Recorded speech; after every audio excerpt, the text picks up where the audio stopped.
for example, I only go to the doctor when something is wrong, right? Like that's the only time. But it seems like in this type of medicine, like Not good, you would Robert. Not need good. like consistent interaction, right?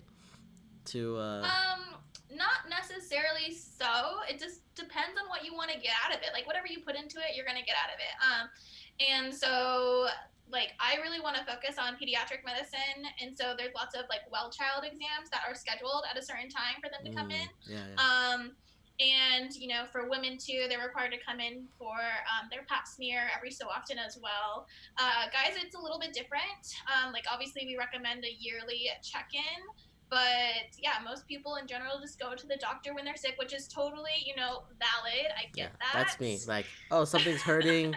Oh, I don't feel right. Like that's the type of stuff. Most of the time, it's like I'm dying. Like, oh, I'm about to die. There's nothing else I can do, and then I'll go to the doctor.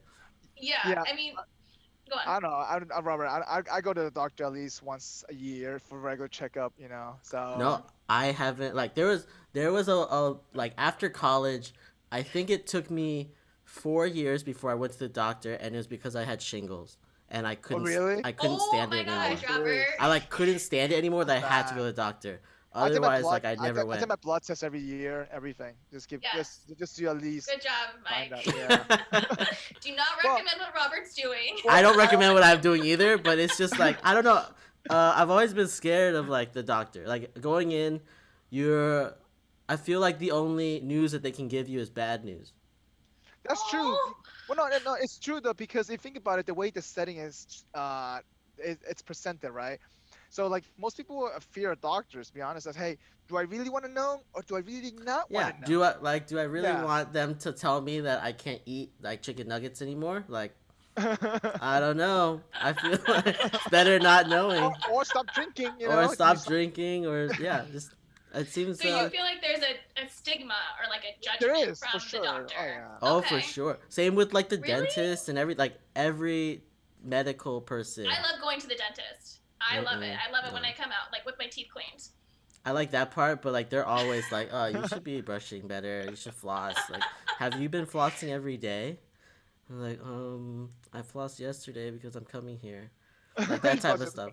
I feel like it's just all about the relationship that your doctor builds with you, and it's hard though, because think about it. Most an average primary care, to be honest, so I don't feel close to my primary care. They probably see 1,000 patients per year. I see them once a year. It's like, you know, you mentioned that building a relationship with your client, right? That means they have to come back more than once. And I feel like it's kind of hard to build that based on one meeting. Even though even if it's like a 45-minute, like a longer meeting, like it's still hard to get a relationship built. Yeah, I mean, even nowadays, for example, like, how do you do your follow-ups? Do you use some kind of like virtual meeting follow-ups? Like, obviously, especially with COVID going on right now, right? You can't just tell them, hey, come in every single time. There's something wrong. Do you guys do something a little bit different, or do you do like a 50-minute catch-up over the phone? Like, how do you continue to build that relationship? I think it depends. Like every doctor is going to be different. You know, if you want more patients to come in, obviously, like you want to check in on the patient and call them. And when I was working at the school clinic as a student, a medical student, and I would be calling the patients and checking to see how they're doing, and that actually really helps bring them back in too, because it shows that, you know, hey, my doctor actually cares. When I know lots of my friends too, they'll go to a doctor and they won't even know their results are in, or if it's something like that's like flagged or something, like the doctor won't even tell them, and that is just so like bad. I do not like. I hate hearing it. It cringes me, and so we just. I mean, from what I've learned from the doctors I've worked with, they've always just called the patients all the time just to see how they're doing, even if the treatment's going well, and sometimes even on their birthday too, they'll call them that week, like, oh, just wanted to wish you a happy birthday, like, hope you're doing well. I've never had that. I've also I don't have a primary care physician. Like But you don't. I just go to whatever the walk-in clinic is. Now there's One Medical, so like you go into One Medical, all your stuff is in there. You can see any doctor. It's not really, it's So not guys, very you don't have a personal. primary care though. I have a primary care though. No. But it's the same guy. But that's because, Is that it's in Orlando or like how did you or in LA? so I have a primary care in Orlando and a primary care in LA. And so Oh. it depends what state I'm at. I just go to whatever. Yeah. I mean, I haven't like I said, I never went to the doctor, so I never got a primary care physician. Sure. And then coming out here, I mean, One Medical like lets you choose your doctor or whatever, and then I chose one down in Sunnyvale because I was working at Google at the time, so I chose him. But then like I left that job, and now I'm like, all right, well, like he's too far. So, so now like I'm still like I really just like go to like walk-in clinics if I needed anything before. So I guess so. I mean, so let's say that I mean, especially with one medic. I mean, one medical. I feel like that is becoming more popular to kind of have the flexibility to choose your doctor to some degree, because everybody wants that. But also at the same time, though, your doctor may not be in that circle if you know somebody that. Yeah. Chelsey, you know what One Medical is? Yeah.